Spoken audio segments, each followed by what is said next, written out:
नमस्कार दोस्तों, हमारी चैनल पर स्वागत है। माघ मास के कृष्ण पक्ष के 15वां अध्याय कथा सुनने से व्यक्ति की सारी मनोकामना पूरी होगी। तो माघ मास में इस चैनल पर पूरे कथा आप लोगों को दिन पर दिन सुनाने जा रही हूँ। तो आज के कथा श्रवण कीजिए। 15वां अध्याय कथा। इससे पहले कि प्लीज़ चैनल पर नए हैं तो सब्सक्राइब करके बेल आइकन को प्रेस कर दीजिएगा, क्योंकि बेल आइकन सब्सक्राइब करने से जितना नया वीडियो छोड़ेंगे तो आप लोग तक नोटिफिकेशन पहुंचती रहेगी। और प्यारा सा कमेंट कीजिएगा, कैसे है आप लोग, तो कमेंट कीजिएगा। जय श्री राम के। तो वीडियो की कथा का श्रवण कीजिए। माघ मास महत्व 15वां अध्याय कथा। माघ मास महात्म्य कथा। माघ मास महात्म्य कथा अध्याय -15। दत्तात्रेय जी कहने लगे कि हे राजन, प्रजापति ने पापों के नाश के लिए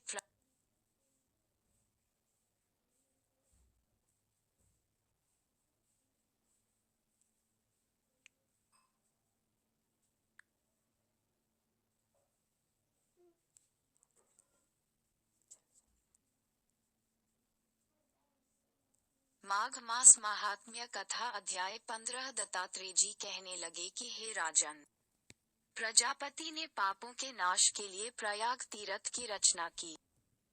सफेद गंगा जी और काली यमुना जी के जल की धारा में स्नान का महात्म्य भली प्रकार सुनो। जो इस संगम में माघ मास में स्नान करता है वह गर्भ योनि में नहीं आता। भगवान विष्णु की दुर्गम माया माघ में प्रयाग तीर्थ पर सब नष्ट कर देती है। माघ मास में प्रयाग में स्नान करने से मनुष्य अच्छे भोगों को भोग कर ब्रह्म को प्राप्त होता है। माघ मास तथा मकर के सूर्य में जो प्रयाग में स्नान करता है उसके पुण्यों की गिनती चित्रगुप्त भी नहीं कर सकता। 100 वर्ष तक निराहार रहकर जो पुण्य प्राप्त होता है वही फल माघ मास में 3 दिन प्रयाग में स्नान करने से होता है।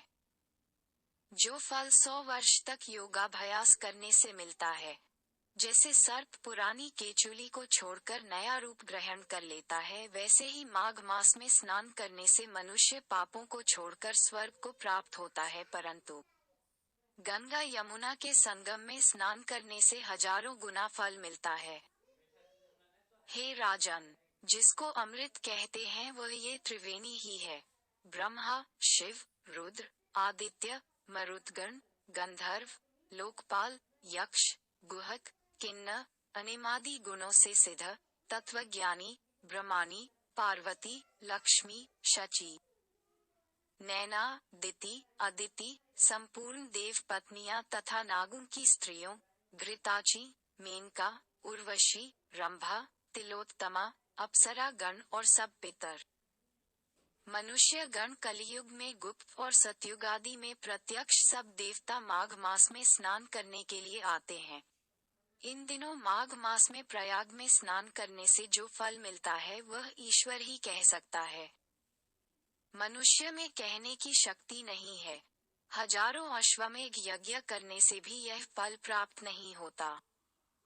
पूर्व समय में कांचन मालिनी ने इस स्नान का फल राक्षस को दिया था और इससे वह पापी मुक्त हो गया था। माघ महीने में सूर्य देव, माँ गंगा और भगवान विष्णु की पूजा की जाती है। मान्यता है कि इस महीने में पवित्र नदियों में स्नान करने से पुण्य मिलता है। ऐसा कहा जाता है कि भगवान विष्णु और सूर्य देव की पूजा करने से व्यक्ति को सारे पापों से मुक्ति मिलती है और मृत्यु के बाद मोक्ष मिलता है।